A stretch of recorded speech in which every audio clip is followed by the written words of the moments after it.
Hey y'all, welcome to Davis Woodworks. Today I'm going to be building this exact door. It's going to be 24 inches by 21 tall.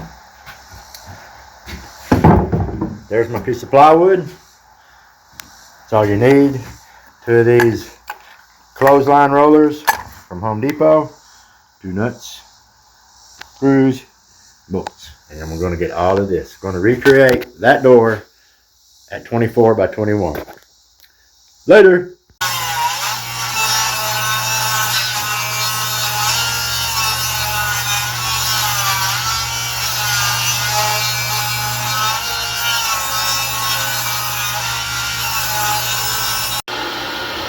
Well, can you believe it?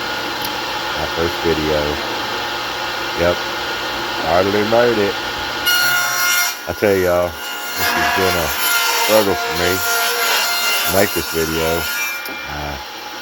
I just really didn't know what to do. I mean, I was like, oh my God, I gotta figure it all out. So I watched and watched and watched, studied and studied. And this is what come out of it. These are my top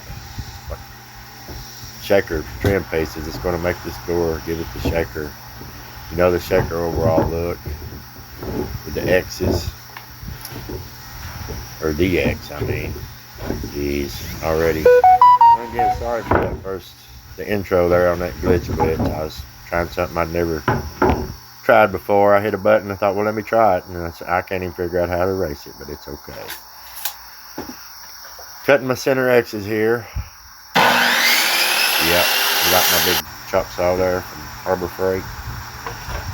All you do is you cut from, you measure from corner to corner, you cut your piece, and then you just put the corner of one side of your trim up there and the other on the bottom side. You mark it with a pencil. Turn it over to the other side and mark your line. Just like that.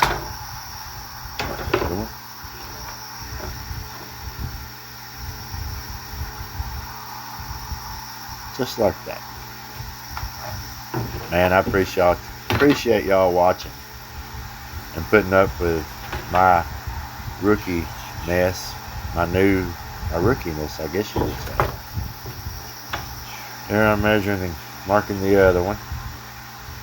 I figured I'd just like to show all this, since I didn't some of it I had to cut out because with my limited on my U-cut, I only got 20 clips I had put in this. So I figured I'd tell you all that. And marking my ends here. So you get them over to the chop saw. I think that might happen real fast. You might not even see it. I had to cut it out actually. But here we are. After I have cut my angles for my centerpiece X pieces. Put one in. Fits perfectly. There's the other one. You put it in, and then you got to mark the center. You'll have 2 cuts in the center. Yeah, you can't see that, can you? I thought you could. I'm working on things. I'm working on figuring out, you know, my camera mounts, or my paint bucket and my 5-gallon bucket that I hold my phone with, my battery and a box of nail clips. That's just what I got right now. But anyway, this is turning out pretty good so far. I did not have any, I didn't have to remake anything on this, so I didn't miss any cuts. But pretty good actually. Yep. Alright, look at that. Just like magic. That plastic wood right there is the best stuff I found to use. I use it for, you know, I like to use Farmhouse when I paint stuff. Big holes basically. Farmhouse is great. It's used for woodworking. You know, it's paint the paint. You can't paint it. It's that plastic wood right there. You wonder what I'm doing? I'm cleaning the junk off of my putty knife. I'm bad. Leave it on there from before. You always want that putty knife sharp and smooth. Yeah, I don't know if I'll bore you with all the cutting or not. Show you a little bit of how I do it, and then I'll move on.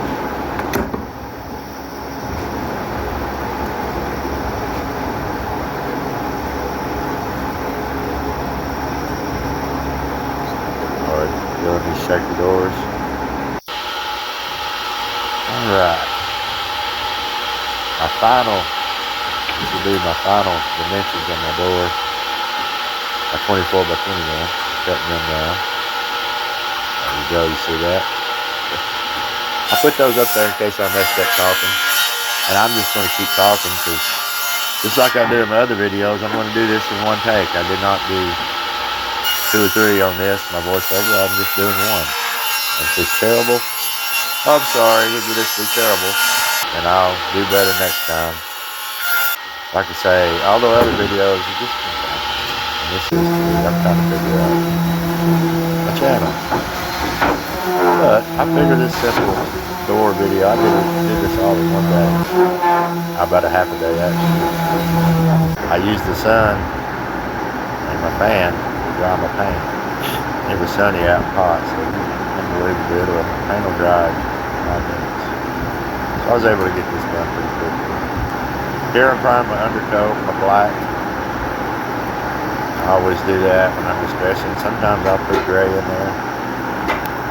I have a dresser order coming up that she wants a gold undertone, but I don't know.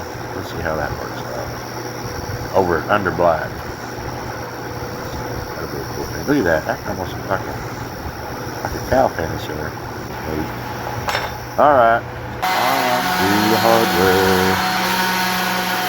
Those are aluminum pieces I buy. Pieces Home Depot. I bought a 4-foot piece and cut these off of it. It cost me a little more than I wanted to, but I'll use them.